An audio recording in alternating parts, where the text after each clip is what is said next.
বন্ধুরা, এটা আপনারা দেখতেছেন একটা হনুমান এই মাত্র কিন্তু খুলনা থেকে কলের গাড়িতে এসে এখানে অবস্থান নিয়েছে, এখানে নেমেছে। অনেক লোক কিন্তু এই হনুমানটি দেখার জন্য এখানে এসেছে। আমি এখানে এই হনুমানটি দেখার জন্য এসেছি। আসলে হনুমানকে কিছু কলা নিয়ে এসেছি খাওয়ানোর জন্য। দেখি হনুমানকে কলা খাওয়ানো যায় কিনা।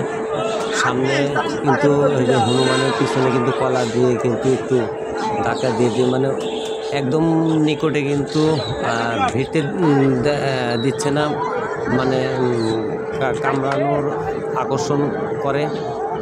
এই যে দেখেন কলাগুলো কিন্তু আসলে কিন্তু হনুমানটি খাচ্ছে। এই যে দেখেন অনেকগুলো লোক, এটা হাটি কুমরুল ফ্লাইওভার ব্রিজের উপরে কিন্তু এই হনুমানটি অবস্থান করতেছে এই মুহূর্তে।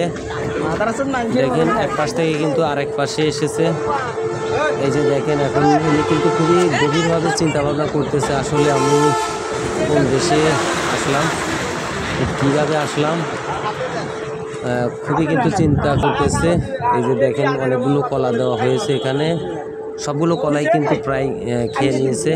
অনেক লোকজন কিন্তু নিয়েছে, কিন্তু অনেক লোকজন দাঁড়িয়ে আছে এই হনুমানটিকে দেখার জন্যে। মানে ব্রিজের উপরে ওটা সম্ভব হচ্ছে না ওদের।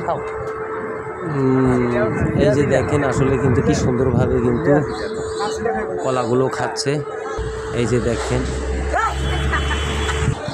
মনটা কিন্তু একদম খারাপ। এই যে দেখেন কীরকম করতেছে। আমি এই যে দেখেন আমি নিচ থেকে দেখে উপরে উঠেছি। এই যে দেখেন কলাগুলো সবগুলো কলাই কিন্তু খেয়ে নিয়েছে। এই যে এই শেষ কলাটাও কিন্তু খাচ্ছে।